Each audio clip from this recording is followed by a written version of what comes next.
It's a tough time to be a grifter, it seems. After a strong push from the end of 2024 up through the beginning of 2025, a significant number of channels that do nothing but plaster wall-to-wall get woke, go broke propaganda have been suffering in silence for want of another property to seethe over. While they might have to wait until some 2026 releases to get back to making fresher content about girl bosses and Mary Sues, and race swapping and diversity, and whatever other rhetorical target gets the clicks, meanwhile the rent is due and the show must go on. You can easily imagine it must have been a particularly tough time for any of these channels who switched their con within the past couple of years. While it might be easy to slap the word woke on your McDonald's colored thumbnail with impact font and a stock image of a streamer doing a facepalm or a character from a fandom property crying, the market for that kind of stuff has never been more saturated, and the lack of effort on display has never been more obvious. You've got your work cut out for you if you're someone like Jesterbell. For those not in the know, Jesterbell is a fandom content creator who does a lot of off-the-cuff videos where she films herself in her room talking about stuff, which is pretty normal for YouTube, but starting about 3 years ago, she started doing more clickbait video titles and courting more controversy with repeated uploads bashing DC and the character of Harley Quinn, especially with relevance to recent runs and portrayals like Margot Robbie's version from the films. Hearing people talk about her Harley Quinn and Poison Ivy video is actually part of how I heard about her in the first place, because as much as I passively ignore a lot of the worst stuff on this website, I do keep my ear to the ground when it comes to lesbophobia, and have been preparing to post a much longer piece relevant to that topic. So as a detour from that, I thought I'd dig into exactly what Jesterbell is doing with this content, with a special focus on the past few months of her channel's activity. Jesterbell is using misogyny and bigotry to suck men in fandom spaces into a political con, and here's why. And because it's not going to be sensitive to do so later, I'd just like to add here that you can support my channel over on Patreon or via YouTube memberships if you like what I do. And remember that just being an active member of the community who cares about these things matters. So feel free to like, comment, and subscribe. I'll even link my community Discord in the comments section. Let's kick off with a little clip of some classic commentary on Marvel, the video game Marvel Rivals, and the MCU, specifically concerning character design and female characters, which Jesterbell takes in a rather interesting direction. So, but with other characters, though, whenever they introduce, like, new female characters in the movies or comics, I always feel like there's an attempt to make those characters look frumpier and make them as unappealing as possible, like as generic and mundane as possible, like someone you might see in real life. And I hate to harp on this because I know people don't like me talking about it, but I think that is another way that the movies and such have been failing in a way that this game is not. This game is unafraid to make a design attractive or sexy when it's fitting for that character, or even to even do something unconventional. Like, we don't oftentimes, I never see this type of character in like a Marvel movie recently. You would never see this type of muscle mommy kind of character that Angela is. It's a different and very striking design for a female character to have. Jesterbell goes on to try to save that thread by shifting from talking about women's physiques to remarking on their outfits, as a justification for calling Florence Pugh's Yelena frumpy, which is funny because Black Widow is also in Marvel Rivals, wearing a form-fitting black bodysuit, but I guess cherry-picking is just the norm with these arguments. Overall, this seems like a weirdly cobbled-together series of points that don't really say much of anything.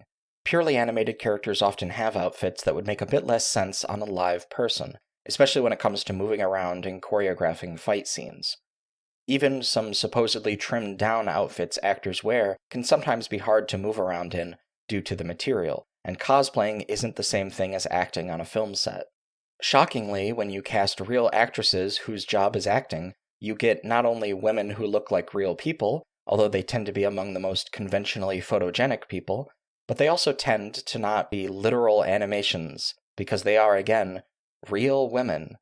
And I know this would make a lot of the 2D gooners in Jesterbell's audience foam at the mouth, but I'm sorry guys, in my opinion, no woman has ever looked better in a superhero movie than Brie Larson does as Captain Marvel, specifically in Avengers Endgame with that short hair. You can shit-talk the MCU and Disney all you like, but if we switched lives for a day and you saw the butch women I chase after, you couldn't handle it. And that's what this is really all about, isn't it? Jesterbell is clearly courting a mostly male audience whose main goal is to wallow in misogynistic bonding rituals that serve the secondary function of keeping them trapped in perpetual feedback loops where they condition themselves into only finding imaginary women attractive, cockroach wife style. I love Emma Frost as much as the next person, but I think it's important to stay in touch with what real women actually look like. These people Jesterbell is calling frumpy are in the top 1% of the most conventionally and normatively attractive women on the planet. And while I feel perfectly comfortable rejecting those norms and conventions because what I love is so often not conventional or normative, I think it's telling that Jesterbell's rhetorical play here is to feed into a kind of envy of the supposedly new norm, which as I hear it ain't the same as the old norm. Moving on to worse and dumber things, I'd like to now look at Jesterbell's reaction to some clips from the recent media promotion of Wicked for Good, featuring some of the lead actresses.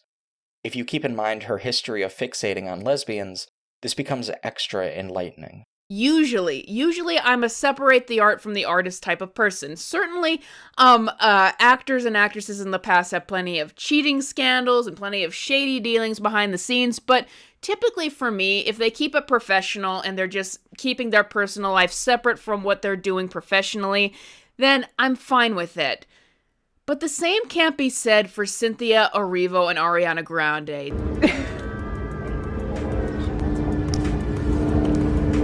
Not the time, helicopter!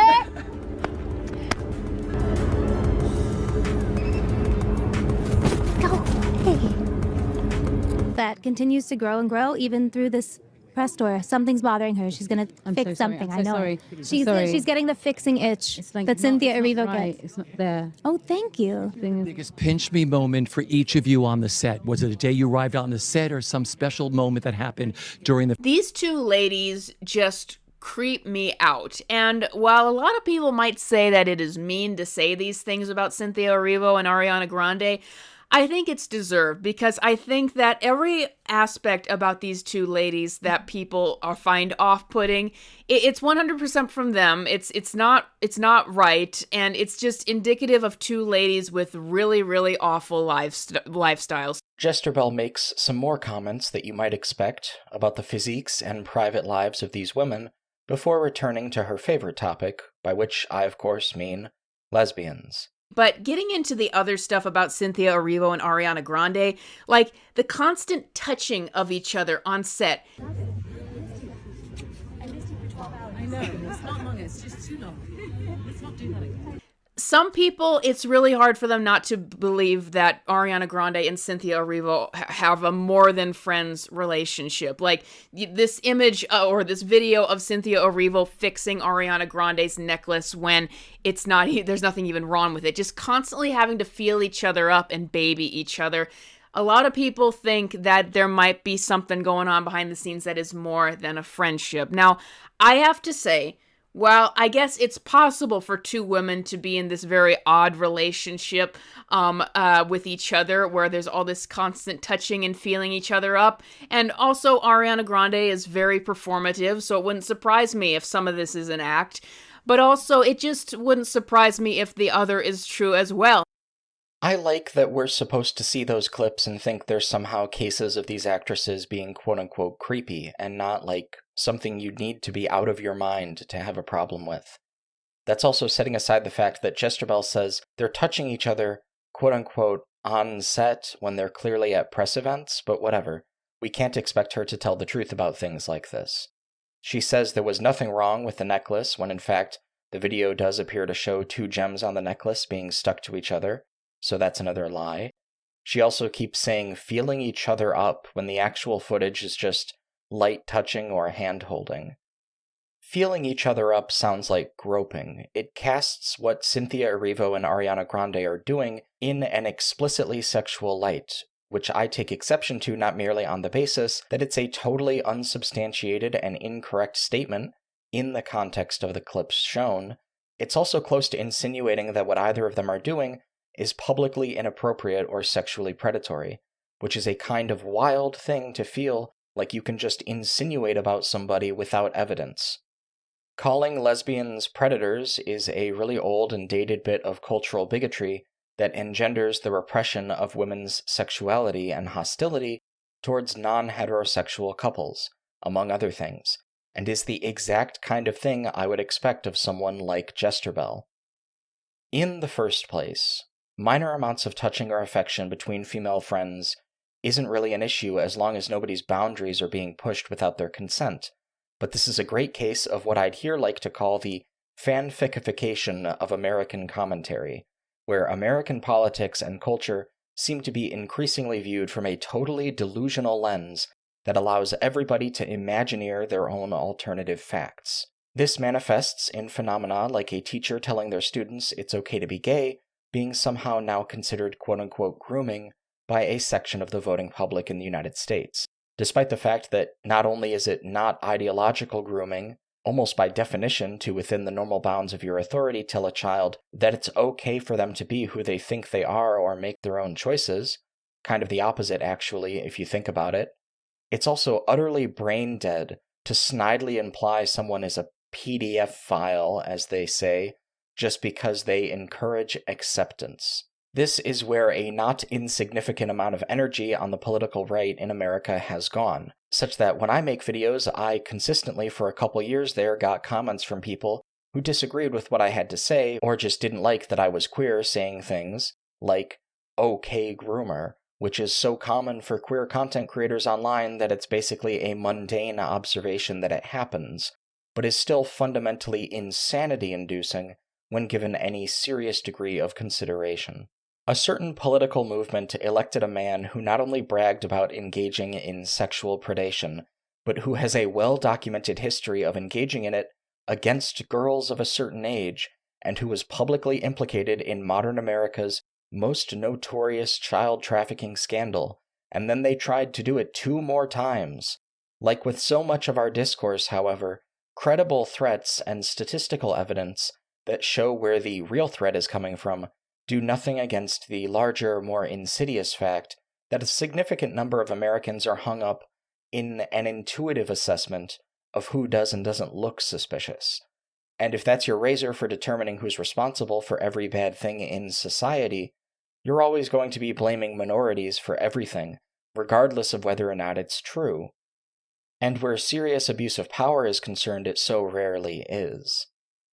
Jesterbell has a history of making similar comments like the ones she made about Cynthia Erivo and Ariana Grande, and guess who she made multiple videos like this about?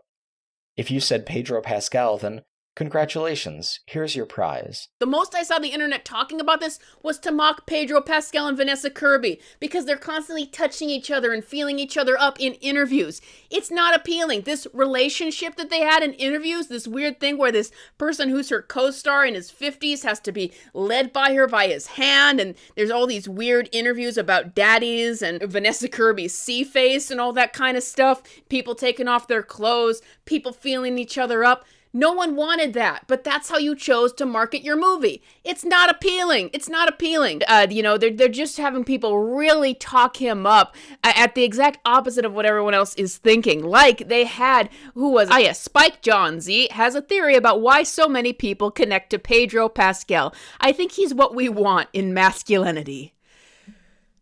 Put a pin in that. First of all, to say that's why so many people connect to Pedro Pascal, this is a psyop. This is like Pedro propaganda. This is marketing pushing at 110% at us. All of this is a lie. This is fake. People are not connecting to Pedro Pascal on this level. They, I think, are recognizing, and we will get back to this quote, they are recognizing that they are losing people a little bit and they are pushing him even harder.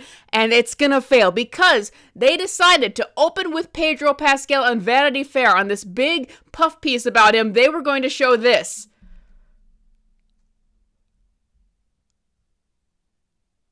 Oh. Oh.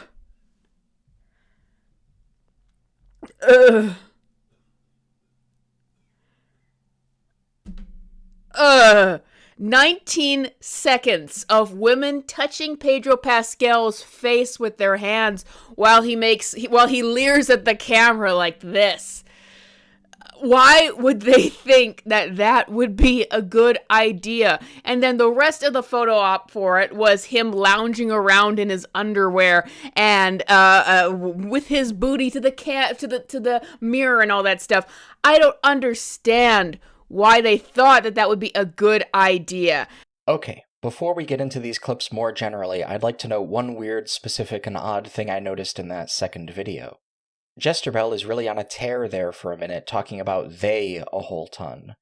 There's this they who are doing a ton of stuff, and I guess Spike Jonze, which is pronounced like Jones, as far as I'm aware, is one of the they in question, even though he's just another director and actor who was mentioned in this tweet. I guess Vanity Fair is also a part of the they, but Jesterbell is talking about the they like they are also Disney, marketing their new film Fantastic Four First Steps. Which is weird, right? Like, one ambiguous they is nothing odd, just a generalization. People say stuff like that all the time, but she keeps harping about this they, which includes a pretty wide array of people. I don't think that's a good sign. This kind of conspiracy theorist language is unhealthy and all too common. Jesterbell has no sources for this idea that people don't connect with Pedro Pascal and his work. As far as I can tell, he's been a relatively popular actor for a long time. I know his short run on Game of Thrones got a lot of praise. But of course, this is how grifters act. The way she fixates on Pedro Pascal is unhealthy. I'd be tempted to say something coy here, like, I'm not sure if Jesterbell has ever seen a Vanity Fair photo shoot before, but literally none of this is surprising. But let's be real. She's just lying. She's just lying. This is an infamous white woman pastime. Pretend to be disturbed by something sexual so that you can act out your real, actual fantasy of being a controlling asshole by scolding people for doing something you don't actually care about at all. Again, you'll note the obvious way that she insinuates something is wrong here, but doesn't actually substantiate what the problem is.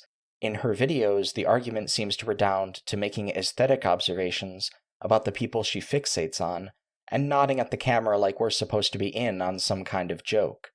It's an observation I've made before on this channel, but it's worth making again. If you have to rely on intuitive assessments like this, you're not making an argument. And while maybe that's fine at a certain level for talking about how you did or didn't like a work of art, it's shady as hell when you're trying to parlay your aesthetic observations about another human being into moral insinuations. Social reactionaries love treating aesthetics and politics interchangeably. They need you to operate on that basis because bigotry languishes in the light of rational inquiry, but thrives in the darkness of intuitive assumptions. But Jesterbell takes things way too far in her video about Cynthia Erivo and Ariana Grande. It is certainly true that all the rest of this is nonsense, that this type of conspiracy theory mindset leads people to believe abjectly stupid things because they throw to the wayside all willingness to engage in any of the rigor that comes with logic and rationality, and simply begin to follow emotionally validating patterns. And that bigotry is not a totally victimless social phenomenon, but there's misogyny and conspiracy theories, and then there's misogynistic conspiracy theories spread about actual people. To starve yourself and to potentially take drugs, I'm sure maybe Ozempic is in the situation, to the point when you have your spine and your bones and your rib cage showing to everyone. There is nothing attractive about it. This is not about keeping up looks. This is merely self-harm. And I can't help but think to Jeanette McCurdy's book, I'm Glad My Mother Died, who was Ariana Grande's co-star on Nickelodeon. Jeanette McCurdy talked about how her mom would make her calorie count even as a child because her mom just wanted to make her more young and marketable for as long as possible, and that led to, really destructive eating disorders later in her life that took her a long time to get over, and that it just didn't become even about looking the best anymore. It just became about these habits and, the abuse started by her mom, and how now she was in these really self-harming habits just all for most of her life until she was eventually able to get over it. What can we say about this? In the first place, I do not agree that it is appropriate to respond to concerns about a woman's physical health and low body weight with a conspiracy theory about her trauma. That is something she could disclose if she were ready and it were true. As someone who is willing to say things like, and I quote, "I'm sure maybe Ozempic is in the situation," despite the fact that it is mutually contradictory to say one is sure while also admitting maybe as if you have no idea, Jesterbell is effectively admitting that she doesn't know or really care if what she's saying is true, but she is quite intent on saying it. Meanwhile, if there were something we don't and can't know about from our position, what Jesterbell is doing here might do more harm than good. In an article for USA Today, Rachel Hale brought up some remarks from professionals who deal with these issues and understand how to talk about them with actual sensitivity to the consequences of doing so, and I quote, "Grande, Erivo, and Yo are far from the only celebrities who've received this kind of scrutiny. But as 3 of this year's most visible stars, the discourse raises the question, when is it okay to comment on a public figure's body?" Dr. Elizabeth Wassenaar, Regional Medical Director at the Eating Recovery Center, previously told USA Today that commenting on someone's weight reinforces the belief that someone's appearance is the most important thing about them. These comments about how your body is acceptable or unacceptable, it reinforces again that you are not worth more than your body, and you have to present yourself a certain way for the world to find you acceptable, she said. It just reinforces that sort of superficial, body-focused idea that we know is so painful and harmful for every single one of us, because we are so much more than this vessel that carries us. Wassenaar added that comments about someone's body don't just impact that person. They impact every single person that lives in a body. Another problem with commenting on someone's looks is that you don't know their situation, Chelsea Cronengold, former communications lead at the National Eating Disorders Association, previously told USA Today. The Mayo Clinic lists myriad potential causes for weight loss, including mental health challenges like disordered eating, as well as physical illnesses. Grande responded to the backlash in a December 5th, 2024 interview alongside Erivo, where she told French YouTuber Sally that it's hard to protect yourself from that noise, and said she's felt like a specimen in a petri dish since entering the spotlight as a teenager. "I think it's something that is uncomfortable no matter what scale you're experiencing it on," Grande says. "Even if you go to Thanksgiving dinner and someone's granny says, 'Oh my God, you look skinnier, what happened?' or 'You look heavier, what happened?' that is something that is uncomfortable and horrible no matter where it's happening." What I think is evident from how Jesterbell talks is that really this isn't about concern for these two women. It's about entertainment for herself and her audience. You can see this in her immediate willingness to pillory Cynthia Erivo and Ariana Grande for being unattractive while in the middle of ostensibly monologuing about their health. She seems to totally disregard that she might be feeding into the exact phenomenon she decries as being worthy of such discussion, while also willfully spreading what in all likelihood may be total misinformation.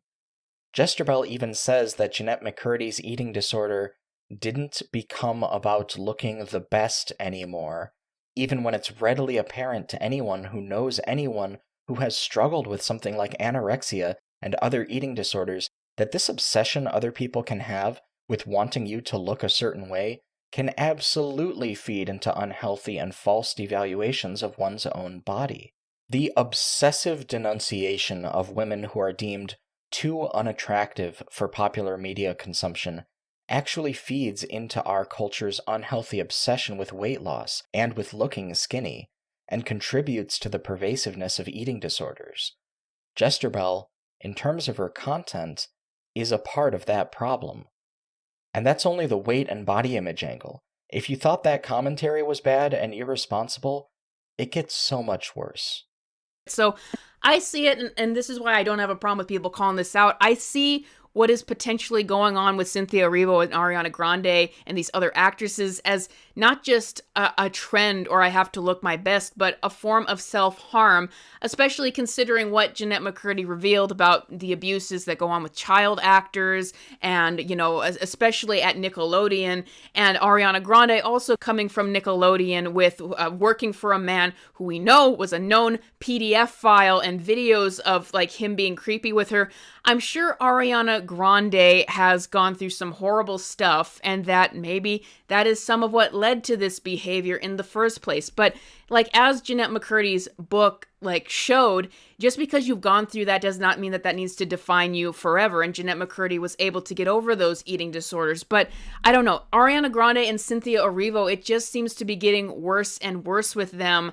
And so it's just really hard for me to see them paraded around and celebrated in this movie when they have such bad habits themselves and, paraded around in a movie that a lot of little girls are going to be watching and there's a lot of merch for little girls. It's hard for me to watch that when I just see that these are such unhealthy ladies on both a mental, physical, and I would say a spiritual level. Like Cynthia Erivo does not look well. Like she looks very, very sickly, and for all people making fun of her for that, she didn't always look this way. And I think that it's just indicative of how she's treating herself and what she's getting into behind the scenes. So what I want to say is like we don't want to make fun of people who have disorders and like have a lot, and I know that Ariana Grande in particular had a lot of bad stuff most likely happen in her life, and I remember her saying that her parents got divorced very young and she was in therapy at a very young age. But it also just doesn't excuse this because it is entirely possible to work very hard and get yourself out of this. But it just seems like these are two ladies that are just swirling in it and getting further and further into it. And at some point or another, there's just no excuse. There's no excuse for Ariana Grande to treat other people the way that she has treated them. And there's just no excuse for this kind of behavior to other people and towards themselves. The misogyny Jesterbell habitually purveys is on display with her treatment of an unhealthy body weight as being some kind of failing for a public figure, which is the exact kind of moralizing that doesn't help in these kinds of situations. What's worse than usual to my eyes about this is that Jesterbell then sneakily folds the earlier discussion of light touching and hand-holding into this inappropriate health and body commentary where she, totally unprompted, brings up Dan Schneider, whose role as a producer at Nickelodeon was mired in controversies that would only later be fully public, including multiple child sexual abusers working on the show. Jesterbell flanderizes those events somewhat. For example, she fixates on Schneider's inappropriate behavior, but attributes those revelations to McCurdy when much of the discourse about those events dealt with other figures working on those projects, as detailed in the documentary series Quiet on Set, The Dark Side of Kids TV. But most egregiously, in lumping in the playful behaviors of Cynthia Erivo and Ariana Grande with real health concerns, and drawing a causal connection between both of those things and child sexual victimization, Jesterbell directly insinuates that an unevidenced and possibly totally fictional relationship between these two women that she appears to have invented in her own mind is the result of hypothetical abuse. This is an egregious mistreatment of not only issues around bodily health, but also queer women's issues. It's the kind of textbook lesbophobia I remember seeing as a child. The idea that gay behavior or homosexual feelings are caused by abuse is a pernicious and harmful anti-gay myth. In choosing to draw this particular link, and I say that because as we've seen, she insinuates abuse gave these women these problems she says they have, and then places that in the same context as the behaviors she's reading into, Jesterbell feeds this homophobic narrative. There's no reason to talk about light touching between co-stars and bodily health in the same context. But she does it anyway. Jesterbell often tries not to directly say much of anything, but in this video her caveating is so clumsy that it's almost as bad as if she hadn't tried at all. She also, in the process, chooses to call these women spiritually sick, and brings up divorce, which plays into something else I've had the itch to talk about. I don't think it's quite time to dig into this idea at length, But you may here begin to notice, or continue to notice, that this rhetoric of people who are grifting their audiences with fandom content and inserting implicitly right-wing political commentary bears some similarity to the argumentative and rhetorical style of Christian apologetics. Maybe if you're aware that Jesterbell has done videos with her sister, who is an employee for Ben Shapiro's media company, The Daily Wire, then that parallel isn't totally surprising. But keep those kinds of parallels in mind the next time you listen to one of these arguments. For more confirmation of Jesterbell's chosen political narrative, we can look to her content about Gina Carano. But the big thing happened when she was fired by Disney but they never even contacted her. They just did it from a statement from a news. They would seem to defame her on the way out. I mean, not would seem, they did defame her on the way out. When they fired her, they wrote, "Gina Carano is not currently employed by Lucasfilm and there are no plans for her to be in the future. Nevertheless, her social media posts denigrating people based on their cultural and religious identities are abhorrent and unacceptable." The reason why I laugh a bit is she never did that. But that is what Lucasfilm wrote about Gina Carano 4 years ago. Wow, it's crazy to think that all of this happened 4 years ago.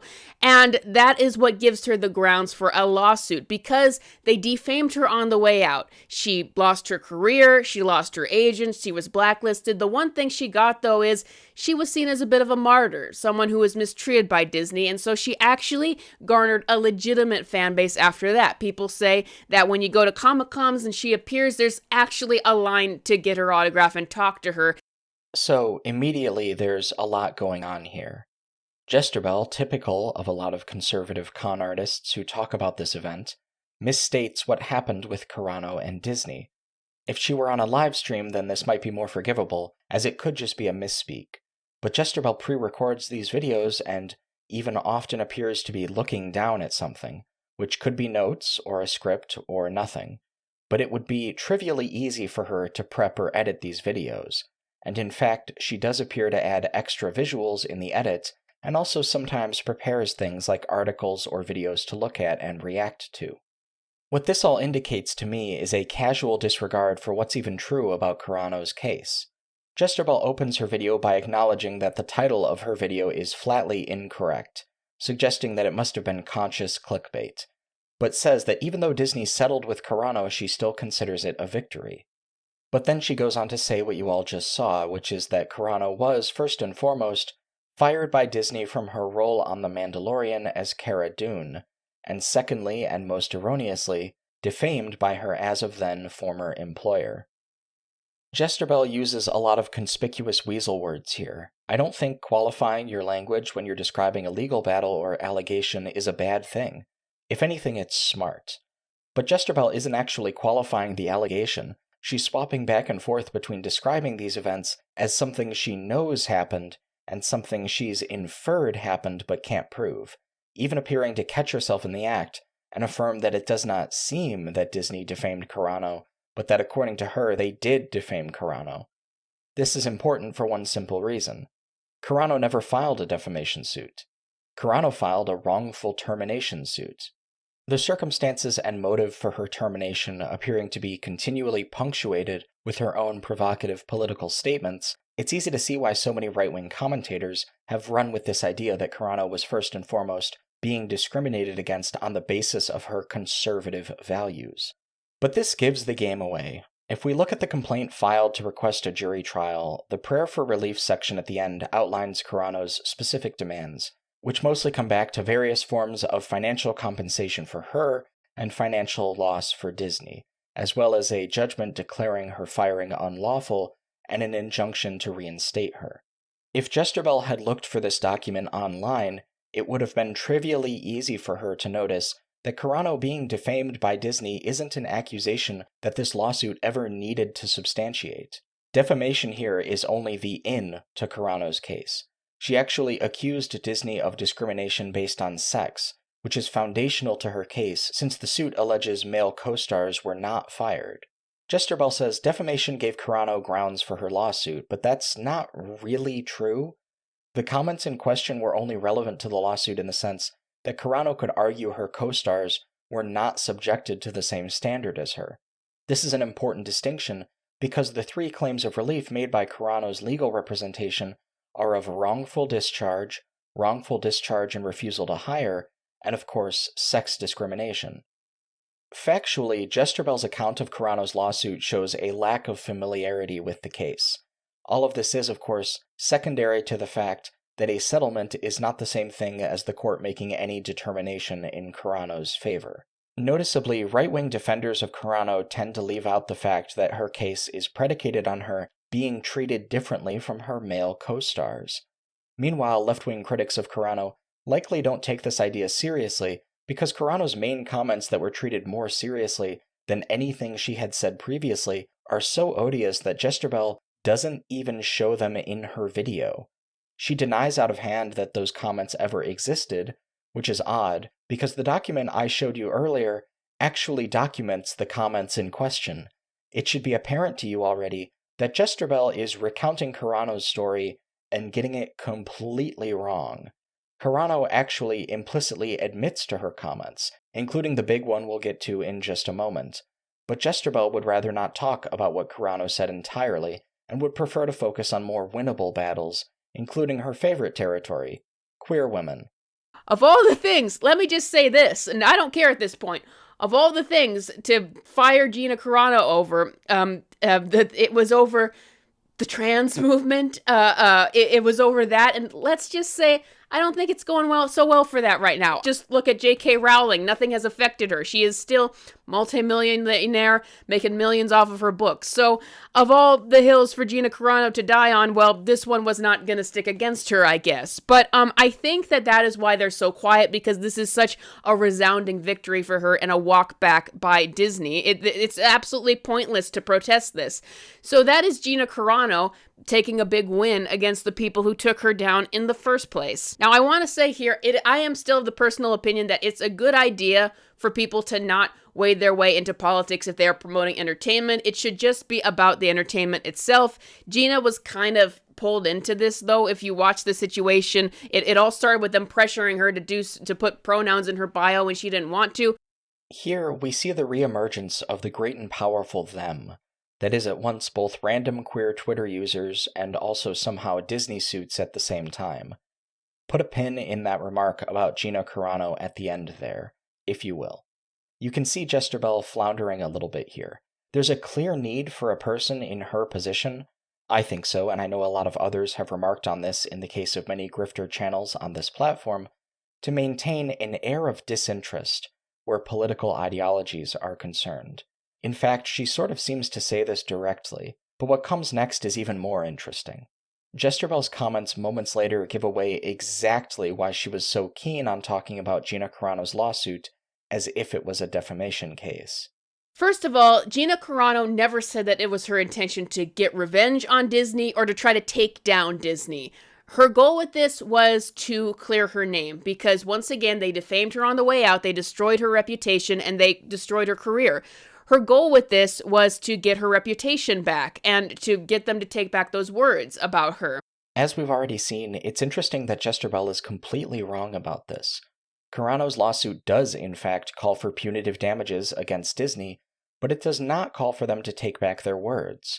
It calls for them to give her back her job, which Jesterbell treats as incidental, even though it was the first and most central stated desire in the prayer for relief section of the earlier cited document. I hope this establishes for you all that Jesterbell, even when information is publicly available to her, is just too lazy to be treated as a reliable source of information. She spreads misinformation to her audience and appears to rely on them to be just as lazy as her. I would hope that they would be capable of having more self-respect than that. But let's think back on what Jesterbell actually said about Gina Carano's remarks that got her fired. What were her precise words again? Let's consider those in light of what we can verify from Carano's own legal counsel and other documented statements.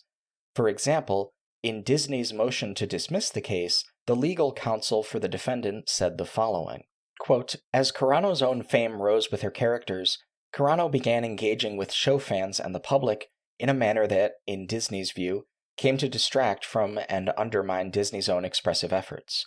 As her complaint alleges, Carano made public declarations blaming pandemic-related closure orders and vaccine mandates for causing widespread suicides and murders, attacking the legitimacy of the 2020 presidential election and mocking people who identify their pronouns to show support for transgender rights. The coup de grace came in February 2021 when Carano admittedly reposted on Instagram a post comparing criticism of politically conservative viewpoints to the Holocaust in Nazi Germany. As Carano told the world, Jews were beaten in the streets not by Nazi soldiers but by their neighbors, even by children. Frowny face emoji. Because history is edited, most people today don't realize that to get to the point where Nazi soldiers could easily round up thousands of Jews, the government first made their own neighbors hate them simply for being Jews. How is that any different from hating someone for their political views?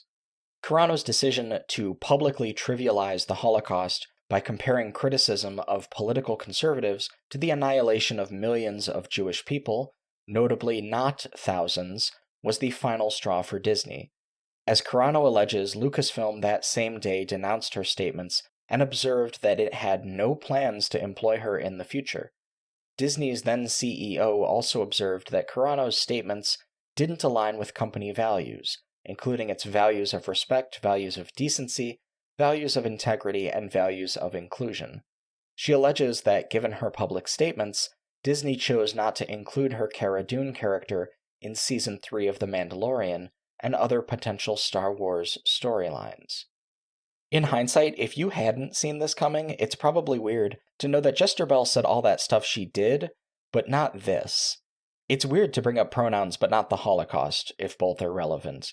In point of fact, the statement from Disney that Jesterbell reads actually accuses Carano of denigrating some unmentioned cultural and religious identities. This doesn't make sense at all for discussions of trans people, where sex and gender identity would be the more conventional terms.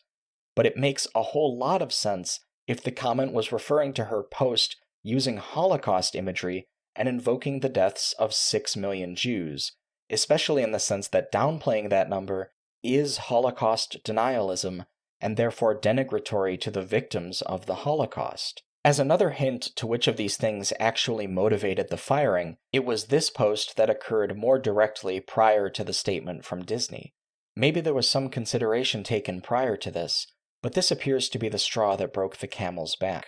Is it any wonder that so many right-wing commentators who have discussed Gina Carano's firing, lawsuit, and projects in the wake of either tend to prefer not to bring up her comments about the Holocaust?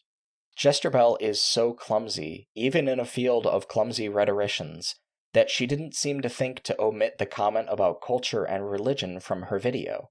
She even laughs about it because it's so ridiculous, which indicates, to my eyes at least, that she might not have even known what Carano actually said that was so controversial that it merited her firing in Disney's point of view. She talks about what she knows about the cause of the firing like it was something she was there for. But these events took place across multiple different platforms and are really something she should have done literally any research into before trying to make this purely about queer women again for some persistent but uncertain reason. But there's actually a really, really good reason for people to be upset at Carano, even beyond her, to put it charitably, ignorance of the Holocaust. In her shared self-victimizing Instagram post, Carano is feeding back into the pet issues of hers that Disney's statement also highlights, those chiefly being election fraud and COVID-19. The election fraud claims, spread by a number of other outlets like Fox News, got them in a significant amount of legal trouble. But Carano's more troubling remarks about vaccines and the COVID-19 pandemic, which she has maintained through 2021 up until as recently as 2024, indicate that she believed the COVID pandemic was planned as part of an attempt by some shadowy forces to claim quote-unquote globalist control as part of the plandemic conspiracy theory that has become so widespread on the American right wing. Carano's comments about the Holocaust are obviously contemptible, but the fact that those were seemingly downstream from her actual convictions about vaccine misinformation and conspiracy really paint her in a harsh light, especially for two key reasons. One, she made that initial post in February of 2021, and two, she went on later to positively cite Robert F. Kennedy Jr. on the same subject. As it happens, RFK Jr. had something else to do with another event that was happening in February of 2021. For some context, I'd like to share an extended quotation from the work of Brian Deer, the same journalist who exposed the work of the fraud Andrew Wakefield, who many in my audience may know from his tangential appearance in H. Bomber Guy's massive video essay, Plagiarism and YouTube. In an article for The Telegraph, Deer writes that, quote, "It's a new line of gobbledygook currently being spread by anti-vaccine campaigners around the world, most notably in the United States. The American lawyer Robert Kennedy, nephew of the murdered President John Kennedy, is one of the main proponents. In an extraordinary 4-page letter to the Samoan Prime Minister, Kennedy suggested that the measles vaccine itself might be the true cause of the crisis, somehow creating a mutant strain of the disease." Deer goes on to say that, quote, "Such soups of speculation and amateur science can be traced back over 3 decades to a man who many consider to be the architect of the anti-vaccine revival. This is Andrew Wakefield, 63, the disgraced former British doctor who in the late 1990s falsified research to undermine the MMR vaccine. Although struck off the British Medical Register in May 2010, Wakefield has continued his mission in the United States, not only to provoke parents' fear of MMR, but to suggest that all vaccines are unsafe. "If I had a baby, I would not vaccinate them," he says, sometimes turning up at disease outbreaks himself, or supporting surrogates such as Kennedy. If Wakefield appeared in Samoa, he would probably face arrest, but he and his associates have reached into this nation. His hand in the crisis, like the virus itself, has been mediated through passage in New Zealand. If you're not familiar with the Samoan measles outbreak, it's harrowing stuff. When Deer talks about having to reassure a grandmother that her dead grandchild was not killed by her own father, from whom the family believes she contracted the case of measles, or about the mother who buried her own 14-month-old child under the tree in her yard after the doctors had told her they had done all they could, or about the 2 sisters he met who each lost a son aged 6 months and 14 months respectively, or about the one mother who had lost 3 young children back-to-back in less than 3 weeks, or any of the costs of reductions in vaccines in Samoa, I feel something indescribable. The sheer unmitigated narcissism of these American conservatives ignites in me an emotion that defies explanation or definition. There are no words for what I feel, and less for what I can imagine these parents feel. I only know that what Gina Carano believes, and by extension, what Jesterbell defends, does in fact have a cost. This isn't some cute victory of a brave truth-teller who refused to be pressured by Twitter trolls. It's a stupid and selfish move by a con woman wrapped up in a much larger con that implicates everyone riding her coattails. Vaccine skepticism kills, and it kills the sick, disabled, and young discriminately. I mentioned H. Bomber Guy earlier because I thought maybe my audience would have a point of reference for Brian Deer's work, since they're likely to have seen his video. If not, it will be listed in the description. But I'd also like to mention another video essayist, Mini Minuteman. Milo Rossi is a YouTuber who has done a number of pseudoscience debunks on this platform, especially regarding pseudo-archaeology, and including against the misinformation spread by a content creator called Shane Vibes Truth. In the second video in that series, he discusses the same measles outbreak in Samoa, and while I debated not sharing this here, I was made aware that many people who watch my kind of content, including content made by other people who debunk media grifters, have not seen or heard of this, and so if it's alright with everyone else, I'd like to leave you with the words of someone who is, at least, a science educator where I am not. These children didn't die of measles. These children were killed by disinformation. The anti-vaccine influencers and conspiracy theorists who used the 2018 incident as ammunition to push their agenda are directly responsible for the 2019 American Samoa measles outbreak and each and every death that it caused. The measles virus is an ancient threat. It is a disease that is estimated to have killed 200 million people in the course of our history. We brought it to heel through our ingenuity with vaccines and inoculations, fighting to ensure that no parent ever again should have to bury their child who was killed by measles. These 83 deaths were completely unnecessary. Every single drop of blood from this unnecessary tragedy is on the hands of the frauds and con men who enabled it to happen. Those are the hands of the influencers and the big-time grifter from right here on our own soil. I'm sure you could have already guessed this by now, but that American anti-vaccine conspiracy influencer who propelled this to such a fucking catastrophe was none other than RFK Jr., a charlatan scumbag of the highest order who Shane, of course, sings the praises of. Even though I know a lot of people think RFK is a total wingnut, dude, I've been on RFK's email list for like, I don't know how many years, his Children's Health Defense. And if you guys look at some of what that organization did, I think we would all agree with it. And of course, because we're all getting fucking front row seats to the destruction of civilized society, RFK Jr., the conspiracy theorist whose propaganda helped fan the flames of a measles outbreak that killed 83 people, has been appointed to be the United States Secretary of Health and Human Services, which is as ridiculous as appointing Larry fucking Nassar to be a school nurse. Jesus fucking Christ. Ugh. This pisses me off so fucking much. After the outbreak in American Samoa, RFK Jr., being the cowardly weasel that he is, tried to shirk any responsibility for the deaths that he was partly responsible for causing. He claimed that his visit to the territory had nothing to do with measles. It was just for entertainment purposes. Please don't be mad at me about the dead babies, I just wanted to make a wad of money. But even more blood-boiling than this, he addressed the outbreak, blaming it not only on the vaccines themselves, but on the islanders' poverty. Just the kind of scummy, disgusting shit that you can expect from a role model of Shane Vibes Truth.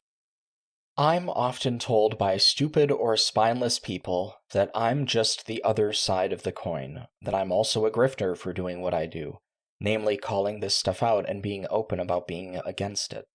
If there are two sides, and one side is killing children with pseudoscience for their own enrichment, and the other side is against that, then I'm on the side that's against it. No amount of centrist golden mean equivocating about both sides will convince me otherwise. It should have become clear to you all now, I think, that quote-unquote both sides are not always equally wrong. That's brain rot. What I believe in is acting on my loyalty to the truth as best I can see it, and sometimes that will mean admitting that I don't know something. But other times it will mean admitting that I do know something. It will also mean trying my best to write these essays in a manner which maintains that truth. I have to have a loyalty to the facts. What is true about Jesterbell is that even when faced with the moral seriousness of con artists who leave broken families in their wake, or the downplaying of what is quite arguably history's most well-documented tragedy, she couldn't even be bothered. Regardless of whether she's a nice person or a chill friend, her work as a content creator has been constitutionally, obsessively bigoted, all to gain cheap clicks and views, and she has listlessly dug herself like a tick into the cold and clammy flesh of a bloody-handed movement in the exact same way a ton of other lazy morons on the internet have.